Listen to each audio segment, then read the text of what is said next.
Hey guys, and welcome back to the FFP. It's time for another start sit video. Now this is our week 2 start sit part 2. We wanted to break this into 2 halves, and simply because it gave us more time to do more research and a better job. So honestly, and we kind of talked about this, I feel better about my research for this week coming into giving you guys information than I have felt about any of our start sit videos. That's really nice, and it also helps the YouTube algorithm just to post 2 videos, so that's always really great and spread things out a bit more. And this is the second half of the videos, meaning we'll be doing the evening games and the afternoon games or whatever from Sunday plus the Monday night game. But as always, there is a comment section down below if you have any questions for very specific start sit, whatever your roster may be. That also extends to waiver wire or trade or any questions that you might have. I'll try to answer all of them if I can. In fact, believe I'm caught up on our last couple videos.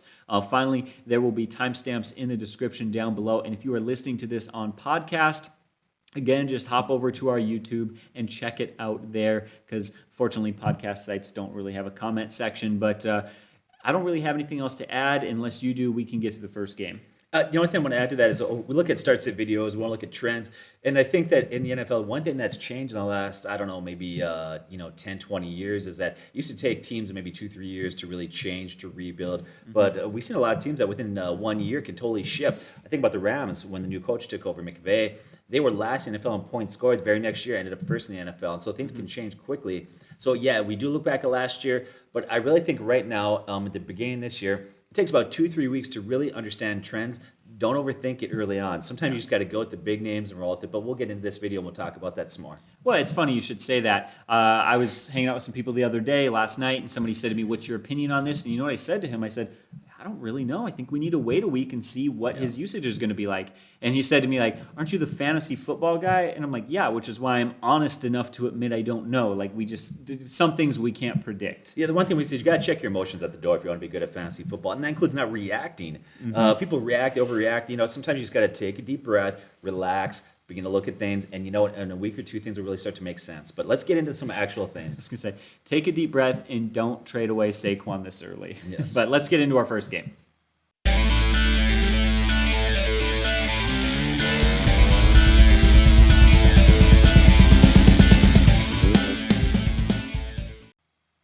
So I've got the Cardinals versus the Vikings. I'm a Vikings fan, as you know, if you follow us. I'm sure they'll fall to 0-2 this week. Hope I'm wrong. Probably not. Start with the quarterback. So let's start with Kyler Murray. He's really talented. This guy's a stud. And he's facing a Vikings defense that's not your prototypical Mike Zimmer defense. This defense is not good. Just like I said a second ago, don't overthink it. Just start this guy, okay? Don't try to get cute, okay? Now we'll look at Kirk Cousins. Now last week, Ryan Tannehill versus him, he struggled against the Cards. And if you actually study it, what happened is the Titans really underutilized play action. The year before, their play action, they ran about 35% of the time, and then the last game was only about 11%.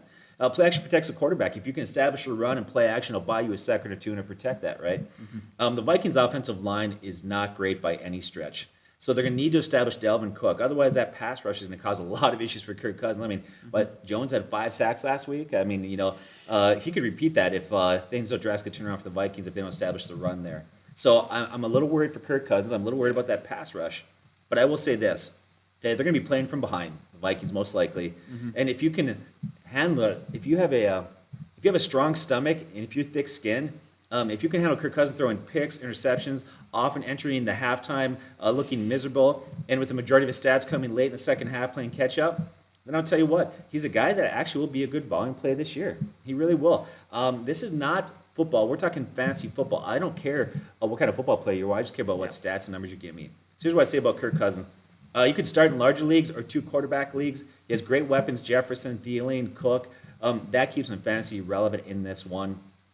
I still would say he's outside the top 12, but don't overlook this guy as far as a fantasy play goes. He would be decent in this game. As far as running backs go, I'll talk about Chase Edmonds and James Conner. One thing to lose goal line carries to Kyler Murray. Obviously, he's going to get a lot of goal line carries. We see that, very athletic, whatnot. You have great wide receivers. And to make matters worse, this is going to be a running back by committee. They had the same amount of touches in game 1. I don't think that's changing drastically. I think that's going to be their plan moving forward, that those guys are going to change because both backs are quality backs. Now, some would argue that Edmonds was more effective. Yes, you could say he probably was as far as his efficiency goes, but James looked fine also. And he actually had more carries. So until one of those backs separates themselves from the other or one gets hurt, that's a scary situation, and I would actually try to avoid both. I think it's good to roster these guys, but if you can, try not to start them. So here's where I fall with that. I look at those running backs, and I would say they fall into what I call running back 3 or flex status. Now, the one positive this week is I expect that they're going to beat the Vikings, and they should be playing from a lead, which means that the Cardinals will have an opportunity to get the ball in the hands of the running backs quite often. They'll get more touches this week. I would sit them if you're in a 12-team league or smaller. Start if you don't have better options. But I like to take one more week to monitor and just see how it's going to break down. If you had to play a guy right now, I'd say probably Chase Edmonds is your safer play, especially in PPR leagues. Let's talk about Dalvin Cook. Guy's a stud, and his ability in the passing game, they keep him matchup proof. Doesn't matter if they fall behind, doesn't matter who's playing. Dalvin Cook is a guy that you're going to start every week, regardless. Don't hesitate, just start Dalvin Cook. Then look at Adam Thielen and Justin Jefferson. It's really not a stretch to expect. Those guys could easily go out this year, and I don't think it's a stretch. You can tell me what you think in a bit. For them to go out and both have 1,000 yards this year and double-digit touchdowns. No, that's not a stretch at all. It's the perfect situation. You got two. They're great wide receivers for one, so there's no reason they couldn't do it already. But that defense is horrible, so that only helps. Yeah, great combination there. So both these guys are what I call wide receiver 2. You got to start them. They're good high-end plays. Then you got Osborne, that guy last week. Did pretty good for the Vikings, second-year wide receiver there. He looked good, but it was 1 week, and he's the team's number 3 wide receiver. Bench stash, sure. If you want to stash him on your bench, great. Don't start him yet. Just don't do that. There's just too many question marks out there. DeAndre Hopkins. I don't know. What do you think we should do with DeAndre Hopkins? Honestly, you should trade him to my team because that for my defense, that's what you should do. Yeah. So start the guy, and if you need me to tell you to start him, you probably want to pick a different sport to play other than fantasy football. I was gonna say you should just quit. Did I just call fantasy football a sport? It's a sport. Is it a sport? I find it exhausting. Some first old guys that can't play sports anymore. So anyway, start DeAndre Hopkins. Christian Kirk, he had another great matchup. He did well last week, and you got to love the matchup he has against the Vikings. Now, if you look at, they made rookie wide receiver Chase, who, by the way, struggled in the preseason, looked like Jerry Rice. They made him look great. And that Vikings defense last year gave up 29.7 points per game, and they don't look like they improved much. They struggled against a rebuilding Bengals team. And so I would start Kirk as what I would say a wide receiver 3 or flex play this week. As far as Green and Moore goes, the other wide receivers for them, I would sit them at this point. I would sit both tight ends from these teams. I would start Prater, and Joseph is actually also fine started as a kicker there. Obviously, Prater's a stronger play, but Joseph is adequate if you need him as a kicker. And I would sit the Vikings defense and start the Cardinals defense in this one. Awesome breakdown, Rob. One thing I'll just add to that, after watching what they did to the Titans last week as a Vikings fan, I don't think I'm going to watch. I guess we'll get a little extra research in on our waiver wire because I don't think I have the heart to look at that. But let's move on to our next game. All right, so next up, I want to break down the Falcons are going to be playing against the Tampa Bay Buccaneers in Tampa. And let's go with the Bucs. First off, week 1, that offense was in tip-top shape. They looked phenomenal. How do you not start Tom Brady? One, he was great last week, 397 yards and 4 TDs. But he's going against a team that just gave up 300-plus yards and 3 TDs to Jalen Hurts and an offense led by 2 wide receivers. It was just a mess, so that's a must start for me. Going to the running backs, Leonard Fournette last week took the majority of the touches and kind of made it clear that he seems to be their lead back. However, he wasn't productive, just 3.6 yards per carry and only 32 total rushing yards. That being said, it should be noted that he caught 5 balls for 27 yards. That was the best amongst running backs, even above Giovanni Bernard, who I think a lot expected to take that rollover. That is good news, but I wouldn't start Fournette this week. I think we need to see a few weeks until they can get that ground game going a little bit more.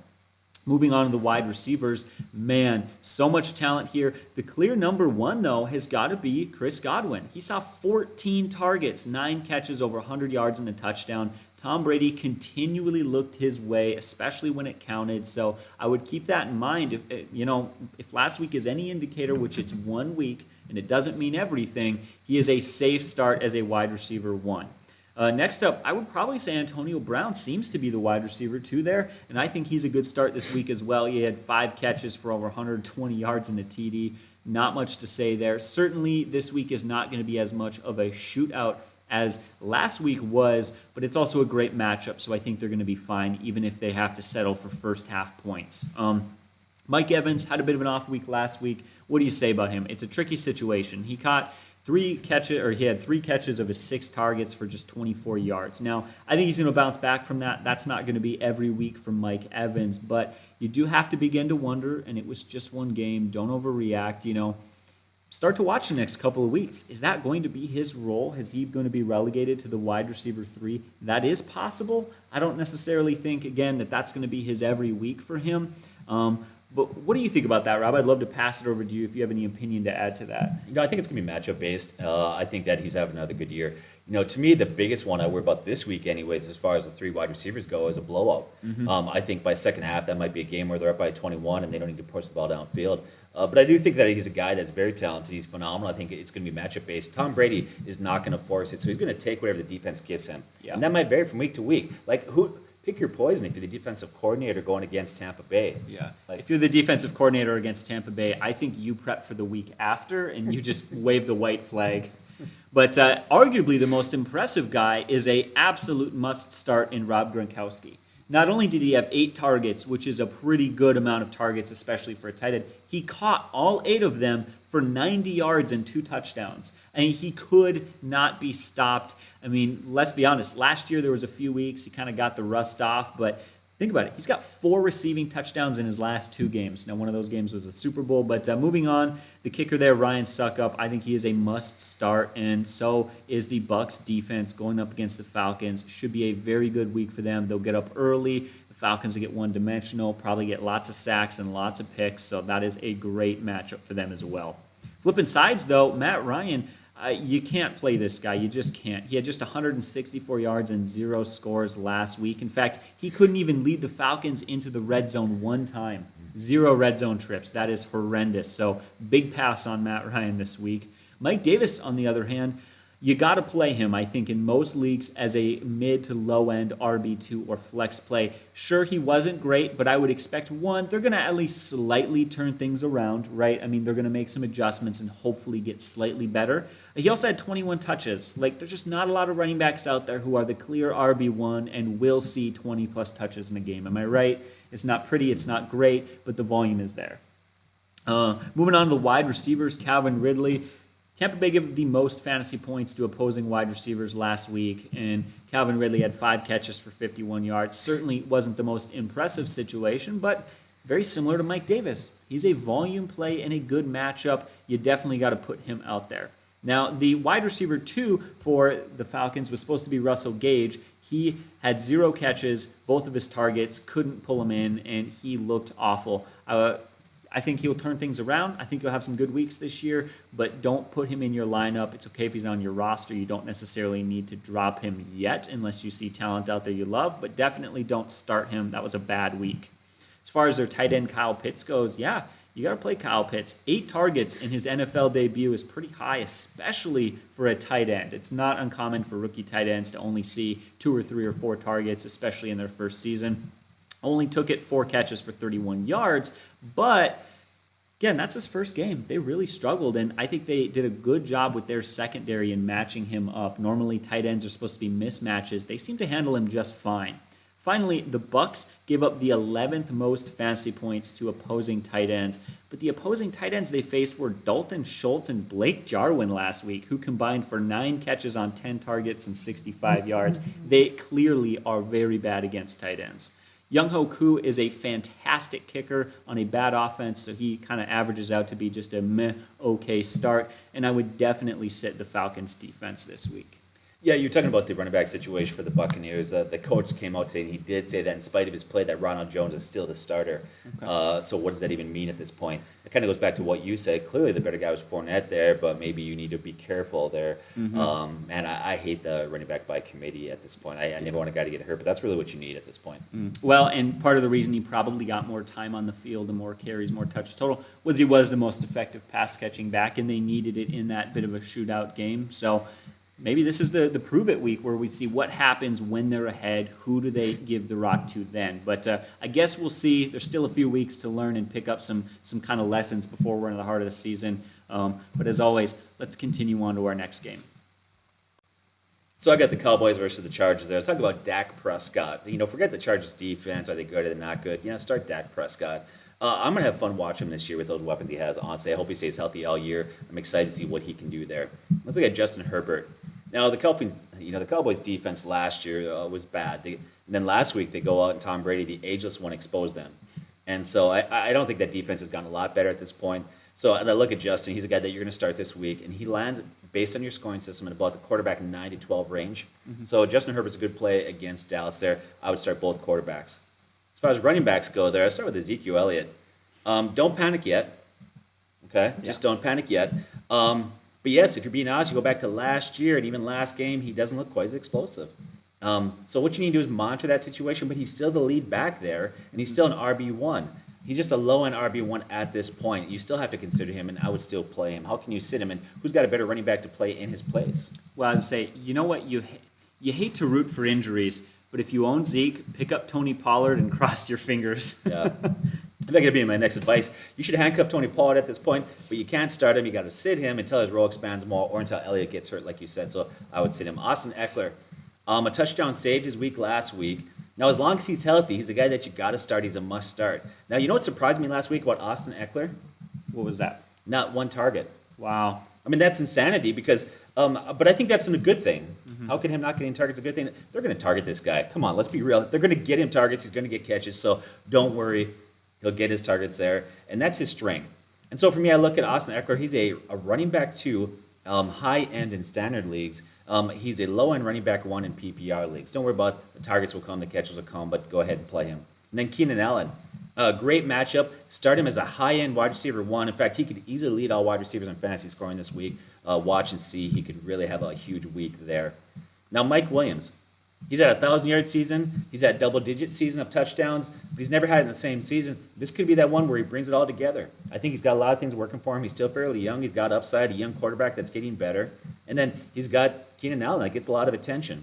And this is a great matchup for him, so I would start him as a low-end wide receiver 2 or a high-end wide receiver 3 in that matchup. Yeah. What certainly benefits him is their wide receiver 3s, that rookie Joshua Palmer. He's had dropping issues. Like, they don't have a number 3 to rely on. That is going to force them to throw it his way.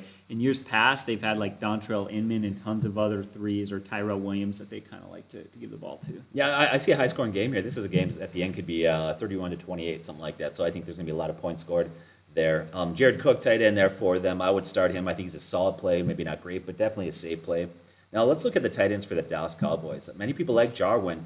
If you had to pick one, I'd lean on Schultz at this point, but both carry risk. So I'd sit them one more week until we can really see what their usage is going to be. That's where I land with that. As far as kickers go, Greg Zuerlein missed 2 field goals. I actually have him in both leagues, and disappointing to see him miss those field goals, but I tell you what, he's in a great offense. That's how I pick my kickers. Except for Justin Tucker, that dude is like, he's ice in his veins. Well, he's the greatest kicker of all time. He really is, and that's Bill Belichick that said that. Yeah. And that's huge. So, but he plays in a great offense. I love Zuerlein. He's getting a lot of opportunities. Don't worry about the 2 missed kicks. He'll be fine. Start Tristan Vizcaino, the kicker for the Chargers there. Yeah, he looked good. He looked good, so start that guy there. I would sit both defenses. Yeah, the Chargers did well last week against Washington, but you know what? Tyler Heineke or Dak Prescott, okay, just sit both defenses and you'll be all right. Yeah. All right, now we got to break down the Titans versus the Seahawks this week. First, I want to look at the Seahawks. Funny, I remember heading into this season just a couple days ago, a couple of weeks ago, there was a lot of questions about that Seahawks offense. Dare I say they're fine? Yeah. After the dominant performance in just 23 pass attempts, Russell Wilson threw 4 touchdowns. Now he goes up against the Titans, who gave up the most fantasy points of any defense last week to quarterbacks. They just got crushed by Kyler Murray. Wilson is a must start. And continuing on must starts, I think Chris Carson is too. In just 16 carries, he had 91 yards. That's 5.7 yards per carry. He also had 3 targets, 3 catches, 26 yards in the air. He was very effective, must start. In fact, I know he's getting a little bit up there in age. I was thinking about that for keeper leagues, but he doesn't look old at all at this point. That is not a concern, at least for this season. He looks great. Now you talk about Russell Wilson. Guy looked phenomenal, lights out. And by the way, I wouldn't worry about Russell Wilson as an amazing quarterback, but last year he started lights out also. Remember, he was a leading guy for MVP, people were talking about it, and then they kind of fell off a little bit there. I don't know if that's going to happen again, but clearly that doesn't match Russell Wilson. You're going to start him, and he looked phenomenal. So. Well, I don't think that's so much of a... Every player does that to an extent. He did it to a greater extent than most. You know what that is? That's a lesson in buy low, sell high. That's what it is. You need. In fact, I would say, like, do you feel like it's a mistake if you go your whole fantasy season without making a trade?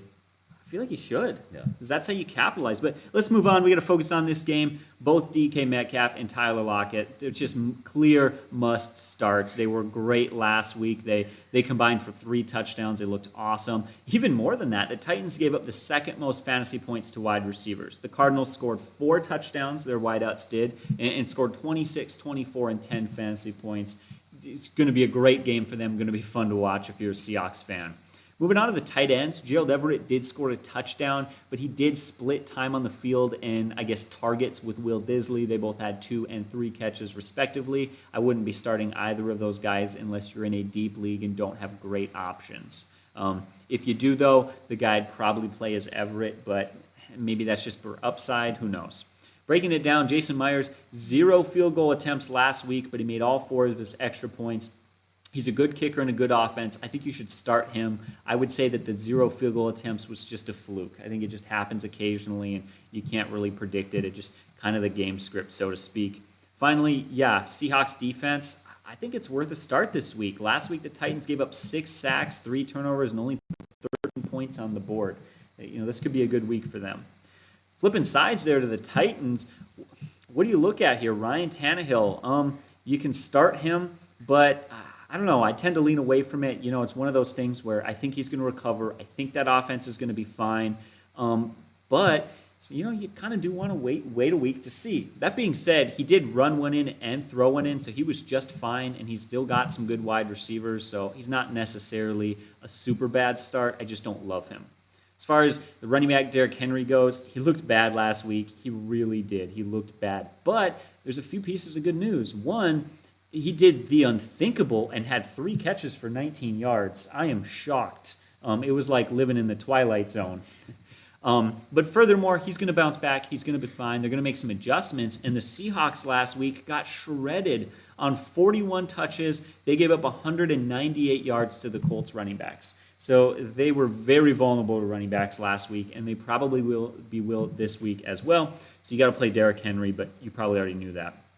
A.J. Brown is a must start. It was a bit of an off week for that offense. He still put up 17 fantasy points and found the end zone. What else can you say? The guy I'd consider benching, though, is Julio Jones. Just 3 catches for 29 yards. That's definitely concerning. If you don't have depth at wide receiver, though, I would play him. Again, I'd consider sitting him, but for a lot of you, he probably still should make your flex or your wide receiver 3 spot. After all, they just give 2 touchdowns to Zach Pascal. I mean, they are far from an elite defense. In fact, I'd say the Seahawks defense is probably pretty below average. Moving on, Anthony Ferkshire, he kind of proved himself over Jeff Swaim as their receiving tight end, but still they split time, and he is very ineffective in the blocking game, so he didn't see as many touches as he should have. I would avoid starting him. I'd sit the Titans kicker and their defense as well, and that's my breakdown for that game, unless you have anything you want to add to that. Nope. All right, let's move on. So I got the Chiefs versus the Ravens. That should be a fun game to watch, by the way. If you're going to sit down and make a game a priority, that would be a one I'd love to watch there. Now, you look at the Ravens. I was rooting on Vegas to win. I was excited to see that. First time with fans in that stadium, and so they were excited to see them win. But the Ravens don't want to fall to 0-2. Yeah. And, of course, that the Chiefs are very good. Let's look at the quarterbacks. Jackson, Mahomes. Start both of those guys. It'd be fun to watch this game that could easily be a shootout. Now, when I talk about Jackson, he's the one guy. Pat Mahomes is phenomenal. One of the greatest quarterbacks of all time. Jackson will struggle at times in the passing game. We've said that throughout the years. But it doesn't matter because his legs always keep him a strong start. So you got to play him. As far as running backs go, let's see. Edwards-Helaire. He's facing a strong Ravens team that's not wanting to fall to 0-2. And that defense is solid. Last year, that defense, they were second in points allowed and 8th in run defense. Now, we actually previewed him in the preseason talking about Edwards-Helaire a little bit. We said he kind of underwhelmed last year. And down the stretch, he didn't stand out. This game could be another disappointment. I do believe that. He's a guy that could go out and have maybe 80 total yards, maybe 3 to 4 catches. But here's the thing. Who else has a better back on their bench besides him at this point? So like we've been saying in the last week or so, you probably got to play this guy. Although if you happen to be the team out there that's got a solid play, this might be the week that you want to bump him down to a running back 3. But for most of you, you're going to have to play him as a low-end running back 2. This piece of advice probably won't come in handy for anyone for another year or so when our drafts come up. But when you think about that, do you start to think like maybe I want to be a little more risky because I settled for Edwards, but now I'm not happy with him every week. Like, does that make you want to be a little more risky in your draft? Yeah, I think it's good to take some chances out there. You got to risk it to get the biscuit, right? That's Yeah. what they say. So he's a guy that's a stronger play in PPR leagues, but starts as a low-end running back too. Let's look at Tavius Murray, cut from the Saints, and maybe there's a reason why, because he didn't look good. He wasn't explosive. He had 2.8 yards per carry. So why did he have more carries than the younger Williams, who clearly looked better? Well, here's why. Veteran running backs often be in the game for pass protection, and the veteran coach, Harbaugh, trusts him. So I think that's why. But I wouldn't play him at this point. I would sit him. He didn't look good. Now that might change. He might get better. But right now he's not looking. He's looking like there's a reason why he got cut. Let's look at Williams, the running back there, Tyson Williams. Well, one, and this goes back why Murray got the start, not the start, but why he got a majority of the carries in the second half. In overtime there, Williams actually missed picking up a block that led to a fumble that cost the team. And that's not going to go unnoticed by the coach. It's just not. He's going to notice that in game film. So let's look at Tyson Williams. I love what he showed. I thought he looked good. He looked explosive. But as the game went on, his role got smaller. Now, he was clearly the better back. But because he's a rookie, until he has a strong handle of pass protection, his ceiling is limited. So he'll go around maybe 10 to 15 touches, meaning start as a running back too in large leagues. But he'd be better to play as a flex for now until, once again, he gets more touches, gets more comfortable in pass protection, things like that. Let's look at wide receivers. Look at Hollywood Brown. This guy is good. And how good he is, I don't think anybody knows, because I think he's shackled with a below-average quarterback who's a great athlete. Yeah. I'll say, man, Lamar Jackson is an amazing athlete, not a good quarterback. Well, I saw somebody in the offseason put a highlight reel together of every time Lamar ran when Marquez Brown was open. It was hilarious. But Yeah. So, I mean, he's a good wide receiver. And he doesn't get a lot of targets, so it brings his value down. But in this game, it will be a shootout, most likely. He'll easily get 10 targets in this game, so he's a strong start as a wide receiver 3. And then there's Sammy Watkins. Going back to play his team from before, former first-round pick. Looked good last week, but he's had a history of disappointing. He's a wide receiver that you think, okay, I can trust. You put him in there, and now he just disappears. I wouldn't trust him from week to week. He's not a guy that I would think, okay, I can roll with him the rest of the year. But I do think this week I would play him. I think in absence of backs for the Ravens, and the fact that it should be a high-scoring game against Kansas City makes him a startable wide receiver 3 play. Then you got Tyreek Hill. Start this guy as a top 5 wide receiver. He's phenomenal. Don't even think about that. How about second wide receivers for the Chiefs? Like, who could that be? Trying to predict the number 2 guy, that's like trying to predict the weather. Stay away from all of them. It's not even worth risking it, so I wouldn't even touch it. Travis Kelce, you're going to sit him in this game? I'm just kidding. Like, you're going to sit that guy. Statistically, he's going to be one of the greatest tight ends of all time. So, obviously, play Travis Kelce. he was phenomenal last week. He was something else. So, men among boys, honestly, it's so hard. He's such a mismatch. For cornerbacks, he's too big. For linebackers, he's too fast. It's a mess. And then if you do double him up, then there goes And Tyreek there's Hill. Tyreek Hill because your safety is gone. Yeah, so it's a mess there. I want to talk about Mark Andrews. He's another player that's limited by Lamar Jackson there. I like Mark Andrews. I think he's a guy that could have a very good year, but he is limited. But he's still a top 5 tight end, and he finds the red zone, so you're going to have to play him in a game where the over-under should be pretty high. As far as kickers go, I would start both kickers in this game. Tucker and Bucker are great plays, and I would sit both defenses in this one. Any thoughts there? No, that's a great breakdown. I'm excited to watch that. When we talk about that Ravens team, like, I want to see what they can do in a shootout sort of matchup. But maybe their defense will step up. Maybe it won't be. But I'm with you on that. I think it will be. All right. Finally, in this, we got to talk about the Packers versus the Lions. This is going to be weird game, right? Divisional game. But does it really feel that competitive after what happened last week for both of these teams? So let's break it down, starting off with the Packers. Can anyone believe they actually benched Aaron Rodgers, that he played bad enough for that to happen?